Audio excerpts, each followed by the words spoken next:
जगप्रेरणा digital news मध्ये आपलं स्वागत आहे। पाहूया आजची मोठी बातमी। आज 10 जूनला सकाळी 10:10 गोंदिया जिल्हा राष्ट्रवादी काँग्रेस पार्टीच्या रेलटोली कार्यालयात 27वा वर्धापन दिवस जिल्हाध्यक्ष प्रेम रहांगडाले यांच्या हस्ते ध्वजारोहण करून साजरा करण्यात आला। असंख्य पदाधिकारी व कार्यकर्ते वर्धापन दिनाच्या कार्यक्रमात उपस्थित होते।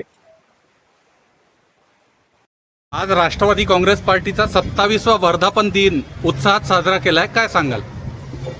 हा वर्धापन दिन आपण उत्साहामध्ये साजरा तर केला, पण मुद्दा असा आहे की आज राष्ट्रवादी काँग्रेस पक्ष हा एक मोठा पक्ष आहे आणि स्वर्गीय अजितदादा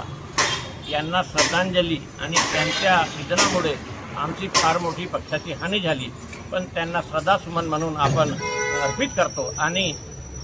या पक्षाला सांभाळण्याचं जे महत्त्वपूर्ण कार्य आहे ते आमचे नेते आदरणीय खासदार प्रफुल्ल पटेल साहेब आणि आदरणीय सुनील तटकरे साहेब यांनी पक्ष सांभाळण्यासाठी फार मोठी धुरा सांभाळली आणि सुनेत्रा वहिनी यांना उपमुख्यमंत्रीपदसुद्धा पदावर आसीन करण्यात आलं आणि याप्रमाणे संघटन आणि पक्ष लोकाभिमुख कामे लोकांसाठी ज्या योजना आहेत प्रफुल्ल पटेल साहेबांचा हा जिल्हा त्यांनी अनेक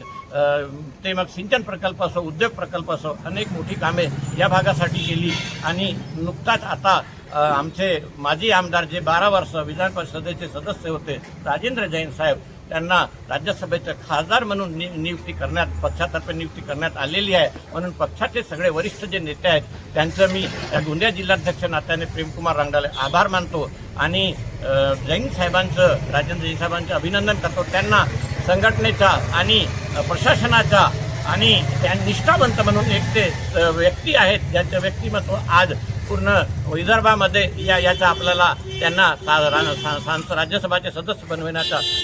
पक्षासाठी पूर्ण विदर्भाला आणि महाराष्ट्राला त्याचा फायदा मिळणार आहे आणि एक अनुभवी नेतृत्व म्हणून ते आपल्याला खासदार मिळालेले आहेत आणि प्रफुल्ल पटेल साहेबांच्या सुनेत्रा वहिनींच्या तटकरे साहेबांच्या मार्गदर्शनामध्ये संपूर्ण ज्येष्ठ नेत्यांच्या मार्गदर्शनामध्ये आपण राष्ट्रवादी पक्षामध्ये सगळे मिळून कामं करू आणि लोकांची प्रश्न सोडवू एवढंच मी आपल्याला बोलू इच्छितो।